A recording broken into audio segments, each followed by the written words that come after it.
incredibly grateful to be here. My name is Scott. I'm an alcoholic. My sobriety date is May 24th, 1988. I don't count days, but you can do the math. It's a lot of days. And I can tell you from my experience that not every one of those days was spent in bliss, happy, joyous, and free. They tell you a lot of things when you come to these rooms. They'll give you a lot of early encouragement, and the race is a lifetime for me. It took me a long time to realize the dreadful path I had chosen was leading me to a place of death. I mean, it was dark and I was alone. The guys that I ran with didn't care about me, and they didn't care whether I lived or died. As long as I was making my contribution that night, they were willing to allow me to stay and, essentially kill myself off one night at a time. I honestly do not envy the youth of today. The drugs and the alcohol today it's devastating, but it's a choice, and I made that choice, and I willingly went down that road, and I paid the price for it in the long run. 5 years of early marriage. I don't know why my wife stayed, but she did. And I've literally spent the last 33 years in a program that has, as Tom said, saved my life. But I've learned along the way that there were long stretches where my ability to serve others, my ability to reach out and help someone who's hurting, I wasn't there in a lot of ways for a long time. And that has recently changed, and I'm incredibly grateful to a group of men who I meet with on Zoom calls, of all things, on Tuesday night. Guys out in North Carolina, up north, San Francisco, and locally here. We meet and we talk about the things that have helped change and formulate a game plan for today. I agree with Tomcat. This is most impressive and most awesome year of my sobriety because it's the most recent year. Every single day is a day that I learn a new way to give back to those that freely gave to me. And that's something you hear people say a lot, but it truly matters if the freedom you seek is not just the freedom from the desire to drink or use or hurt other people, but to have my life have meaning. Above and beyond the fact that I'm part of the human race, I want to actually contribute and give back. So what happened? I really never really understood early in sobriety why I was even there. I drank and I used drugs. I did bad things, but I wasn't really a bad person. A lot of other people thought I was a horrible person, and they all thought I should get the hell out of town, or I should go to this psychiatric ward in Texas and get help. I'm like, get help? You go get help. You go live in a lockdown environment where they, treat you like some kind of test animal. I don't want that. But I had to make a choice. And in the heat of the moment, I made the choice to get on that plane and go. But I had no intention of getting sober. I just needed to buy myself some time. I changed all my cash into quarters, and I was prepared to call Jacoby and Myers and get a divorce from that bitch. She was the one that put me in that hospital, and I'll be damned if I'm going to let her get away with it. I had a pile of quarters.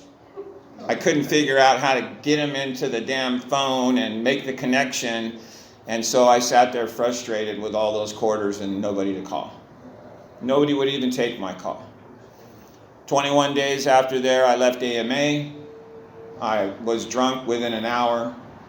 I ran with a couple of people that took everything I had, left me penniless with the clothes on my back in a place I didn't know where I was. I didn't know why I was there. It was terrifying. I suppose at some point in that evening, I felt like the end was probably pretty near.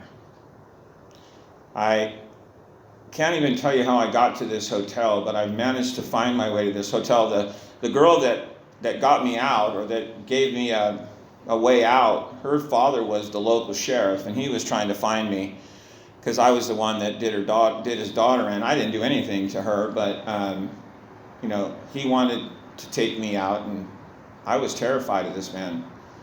And this all happened in less than 24 hours. I mean, my life just went to shit immediately.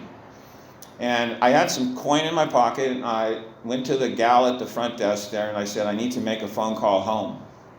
And somehow, by God's grace, the connection was made to my father-in-law's house, who then, back in those days, they didn't have three-way calling. He had to take the phone and another phone and put them together and called the hospital. And I had to literally describe to the doctors where I was and what I was looking at. And they kind of figured out and pieced it together where I was, and they sent someone there and got me through the night, got me on a plane the next morning. When I returned home, I spent 9 days in purgatory. I had not accomplished the goal that the family had wanted for me. I still didn't understand this allergy of the body and this obsession of the mind stuff. I didn't understand one day at a time stuff. It was all around me for those 21 days, but it wasn't for me. I wasn't there to get healthy or get sober. I was there to get the heat off. So 9 days go by, and I had another choice to make. Another healthcare facility or a one-way bus ticket up north, have a nice life. So I went to Tustin Healthcare Medical Center, where I was introduced to the worst freaking doctor on the planet. This guy hated me. And to spite him, I stayed sober the 30 days in the hospital. I didn't shave. I came out looking worse than I went in. And I did it to say, your program doesn't work for me. But all along, he could see that my anger wasn't directed towards him. It was just, I was confused, and I didn't understand what was at stake. But slowly but surely, he would keep coming to see me. I wanted medication because I needed to be sedated. And he said no. I hated him. And I hated everything he stood for. By the time I graduated, he was the first one in line to give me a big hug. They let me hang my coffee cup on the mug rack, even though I probably didn't deserve it. I didn't make a lot of friends there, but I did find my way to the local meeting where a lot of the guys that came out of my class were there, and I spent the first year just shaking and baking. I was sick all the time. I never had a day of peace. Unfortunately, a handful of the guys I went through with didn't make it that first year. Sad stories, and it scared me. I was terrified that death would find me in sobriety. There was no place to go. They didn't want me at home. I had to do something to stay there. I could barely take care of myself. I had been reduced to this nothingness, and my life had zero meaning. Okay, so that's how I get here. This allergy thing. Turns out I'm allergic to cats. You know what? I could walk in a room, and if a cat's been in that room, I can tell you within 10 seconds. I'm allergic to horse hay. Don't ask me why, I have no idea. But I get around that shit, and my face blows up, my nose starts running. I'm also allergic to alcohol. What happens is, one starts the fuse, and I can't stop. Okay, so I have a choice. If I don't drink, I keep that allergy at bay. Not with Benadryl or any other, I just keep it at bay, and I don't drink, and I don't break out in alcohol hives.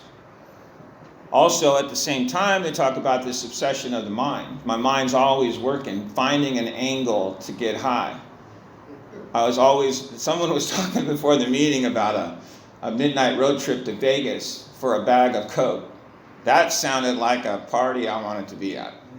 The anticipation of the 4-hour ride out, but that 4-hour ride back would have been heaven, right? But that's what we did. That's what I did. I would go to any length to get that dope. Any length.